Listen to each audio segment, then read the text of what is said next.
So the main issues are happening in the north where the Muslims are the majority. But what we hear from the BBC, what we hear from Norwegian politicians even, is that this isn't a religious driven war. This is a land dispute. And the Fulanis are not militants, they're herders.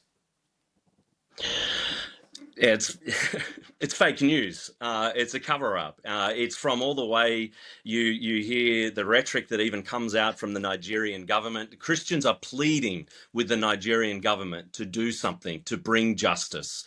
And there's unequal weights and measures even applied. You look at the weaponry that the Islamic extremists have access to, and there have even been some reports. I don't know the specific names of various politicians that have been part of the funding and the provision of that weaponry with those Islamic terrorists in the north. And then you've got Christians in their villages who have whatever they can afford in the way of appropriate security, but none of them have guns in their home. I read recently the story of one Christian man who had a very basic gun, who's actually been imprisoned because he used that gun in self-defense. And yet, so often you have these militants who are brought before some type of proceeding and very quickly moved out and let out to carry on their reign of terror.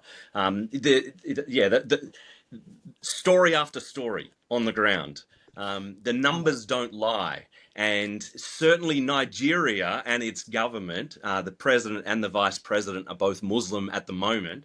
Certainly the government do not want the message to get out there that Nigeria is the epicenter and the hotspot for Christian persecution and the murdering of whole Christian communities. They don't want that message to get out there, but that's the reality. That's the numbers.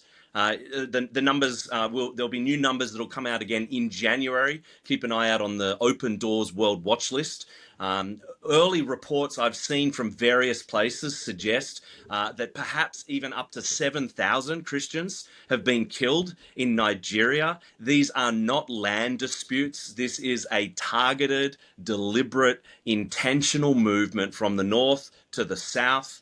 The reports are of Allahu Akbar being called out on repeat. This is not some feud where a decision needs to be made regarding whose land is whose. That is clearly false, and that is not the reality of what is taking place on the ground.